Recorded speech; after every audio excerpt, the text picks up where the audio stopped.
O tema desse vídeo aparentemente não tem a ver com o que nós estudamos no nosso canal, mas nós veremos que tem um pouco a ver, porque nós estamos trabalhando com uma tecnologia que certamente será a tecnologia utilizada para o controle social. Vamos falar sobre controle social, mas o tema é desumanização dos evangélicos. Esse é o tema principal, mas nós vamos falar de desumanização de modo geral. Bem, por que eu resolvi gravar esse vídeo e de onde que veio esse insight? Na verdade, eu estou identificando aqui algo que tem permeado a nossa sociedade que não foi identificado ainda pelos estudiosos aí da sociologia. Muito pelo contrário, os estudiosos hoje, vamos ver aqui, inclusive, eles estão fazendo parte desse processo de desumanização da sociedade. E antes de a gente começar a falar sobre desumanização, a gente precisa entender o conceito contrário disso, certo? Qual que é o preceito fundamental de uma sociedade liberal no sentido clássico, né? Que é aquela que nós defendemos. Ela está baseada no princípio da dignidade da pessoa humana. E a formulação do significado desse princípio é atribuída, eu acredito que a melhor formulação que nós temos é a de Kant, o filósofo Kant, que ele fala que o ser humano ele deve ser utilizado, ele deve ser um fim em si mesmo e não um meio para algo. Então, sempre quando eu passo a tratar o indivíduo como um meio para atingir um determinado fim, o que eu estou fazendo? Eu estou instrumentalizando esse indivíduo. Eu não estou observando as particularidades desse indivíduo. O nosso modelo, o modelo que nós defendemos, cada indivíduo importa. Cada pessoa importa, mas não importa como eu quero, no rótulo que eu quero, no rótulo da esquerda, no rótulo da direita, no rótulo X, no rótulo Y. Ela importa segundo as suas próprias características. Por isso que nós liberais, no sentido clássico, somos contra o crescimento do poder estatal, porque quanto mais o Estado tem poder, menos poder passa para o indivíduo. Então, esse é o primeiro ponto. Nós entendemos muito bem que nós estamos falando quando utilizamos o termo humanização. No nosso conceito, o indivíduo ele não cabe em rótulos. O indivíduo é muito mais do que isso. Ele não pode ser instrumentalizado, ele não pode ser um meio, por exemplo, para que você consiga atingir as suas pretensões políticas. Certo? Então esse é o primeiro ponto. Bem, de onde que eu cheguei, né, até essa ideia de desumanização? Vamos entender. Quando teve as eleições, né, logo depois que o Bolsonaro, né, as últimas eleições agora, né, vários evangélicos votaram no Lula. Não porque esses evangélicos gostassem do Lula, mas porque esses evangélicos eles tinham um problema com algumas pautas defendidas pelo Bolsonaro, principalmente quando nós falamos a parte de armamentista, até mesmo, em alguns momentos, um discurso, né, pró-violência, vamos colocar dessa forma. Então, essas pessoas, elas resolveram votar, né, num candidato oposto, mesmo, né, em alguns casos, não gostando desse candidato. Então, isso é algo que aconteceu, né, muito. Né? Embora as pessoas tenham, nós já vamos falar, né, os rótulos e imaginar, por exemplo, que todos os evangélicos, né, votaram no Bolsonaro. Quem conhece efetivamente a realidade, né, sabe que não foi isso que aconteceu, certo? Porque o termo evangélico, né, ele é muito inespecífico no Brasil, já vamos falar sobre isso. Então, bem, esse é um ponto, tá? Então, em síntese, nós tínhamos lá uma oposição, todo um discurso de violência em torno de Bolsonaro. O Bolsonaro é o cara violento, o cara que prega a violência, e um discurso pacifista. Não, nós somos contra isso, certo? Então essa é uma questão. Uma outra questão importante, a questão que teve lá do julgamento da Lava Jato. Né? Muitos juristas, né, preocupados com o respeito estrito, né, as formalidades, não se sentiram confortáveis com algumas questões que ocorreram na Operação Lava Jato, e muitos desses resolveram votar no Lula, também imaginando, né, que a situação de desrespeito ao devido processo legal poderia ser reduzida, né, em um governo quando nós tivéssemos o Lula no poder. Então esse foi um quadro que explica, no meu ponto de vista, a vitória do Lula nas eleições. Bem, o que aconteceu depois disso? Várias coisas, tá? Mas duas são muito importantes e que levaram a pensar de forma um pouco mais cuidadosa sobre essa questão. Uma delas, muito importante, foi o assassinato recente daquele ativista chamado Charles Kirk, certo? Eu não conhecia esse ativista, confesso para vocês, né? Mas, obviamente, todo mundo, né, quando ele foi assassinado, né, foi um fato aí que todos conhecem, mas o que me chamou a atenção? Que esses setores de esquerda, né, que já vamos falar sobre essa questão de rótulos, né, mas vamos dizer assim, pessoas que se identificam com a esquerda e que teoricamente traziam um discurso contra a violência, passaram a enaltecer o ato, certo? Tivemos lá um historiador, o tal do Peninha, né? Inclusive parece que fez um contrato com a Caixa Econômica sem licitação para receber milhões, e que ele faz lá todo um discurso, né? E várias pessoas comemorando a morte, um assassinato. Eu fiquei pensando, mas espera aí, essas pessoas elas não eram contrárias à violência? Como que de repente agora elas estão comemorando isso? Isso é um desvio de caráter. Inicialmente foi isso que eu pensei. Porque se o sujeito ele é contra a violência, ele é contra a violência de forma geral, certo? Bem, mas se fosse só isso, não. Nós temos hoje um comediante, por exemplo, né, que ele tem feito aí, tentando, né, porque tem sido impedido, tentando fazer palestras, né, sobre... palestras não, fazer os espetáculos dele, onde ele comemora, né, uma série de questões relacionadas a isso. Tirou, bem dizer, sarro. É o que nós chamamos da exaltação do crime, né? Inclusive é crime, se enquadra como apologia ao crime. E as pessoas aplaudem. E aí eu comecei a pensar, mas como que pode uma coisa dessa? Peraí. Quer dizer que o pessoal que falava que era contra a violência agora aplaude, ele não só aplaude, mas exalta. Então nós tivemos apenas o que aconteceu? Não mudou absolutamente nada. Então esse foi o primeiro ponto que me chamou a atenção e me fez refletir. Falei, será que as pessoas elas estão com algum problema? O que está acontecendo, né?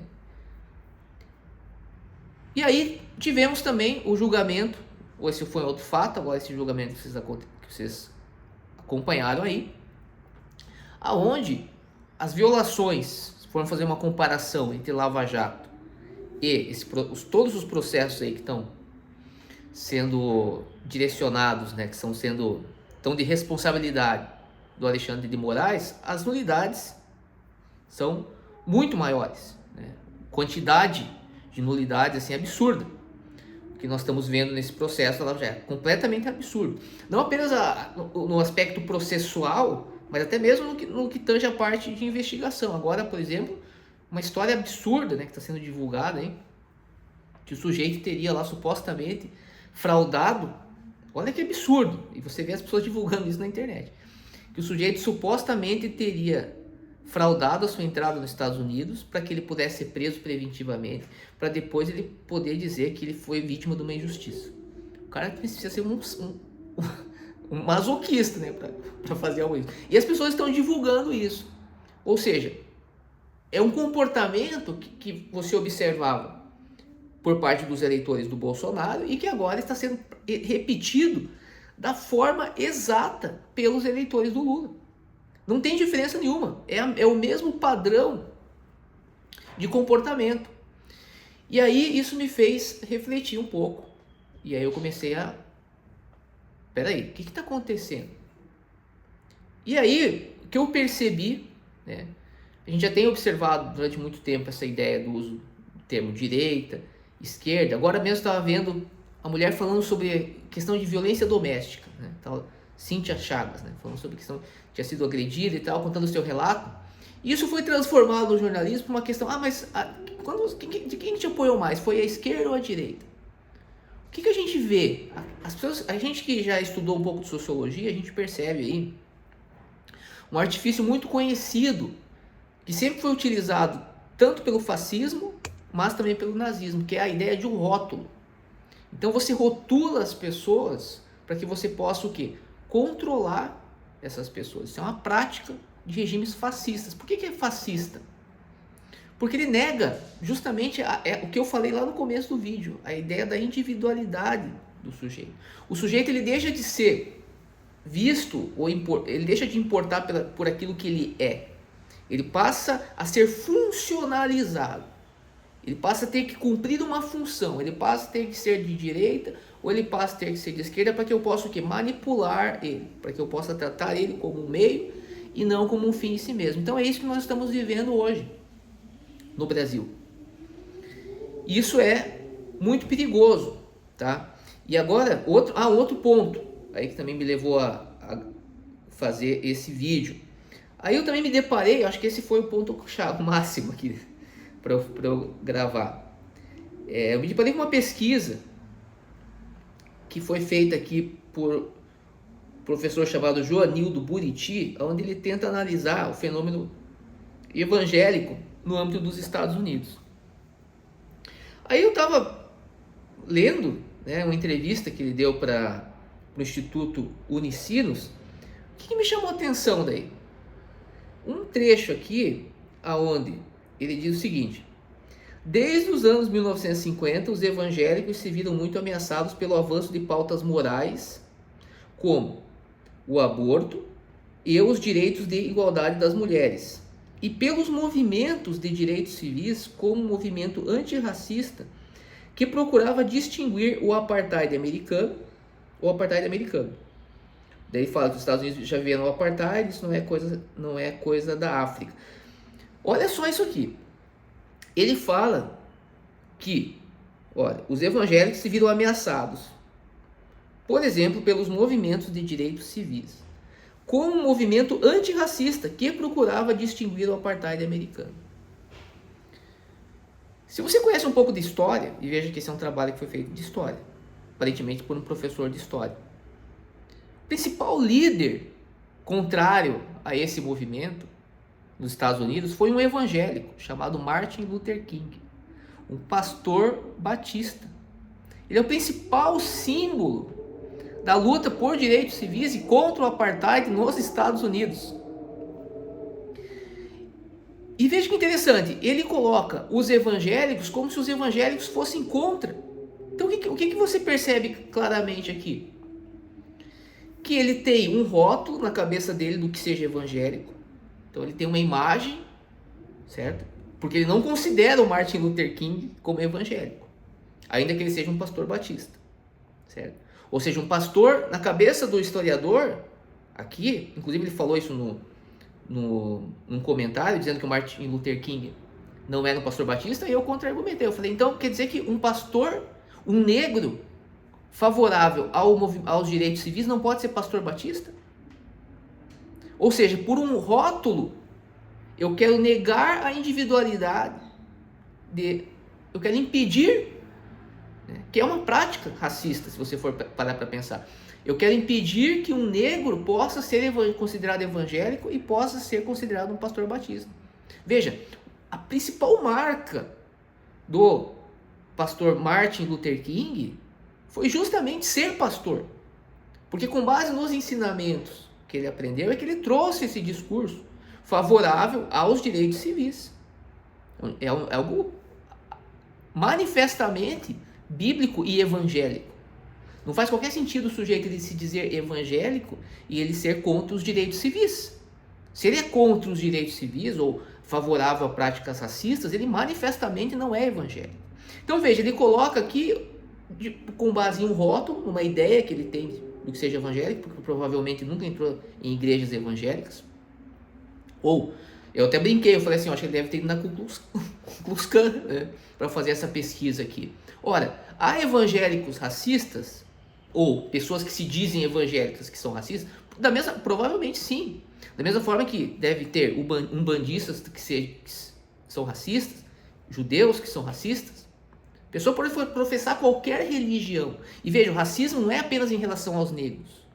O racismo é em relação a qualquer raça. O sujeito pode ser negro, ele pode ser racista em relação ao chinês, em relação ao árabe, certo? Então veja, isso aqui é muito preocupante. Então o que nós vemos aqui, para fazer um apanhado geral? É que hoje as pessoas elas estão todas, né, rotuladas.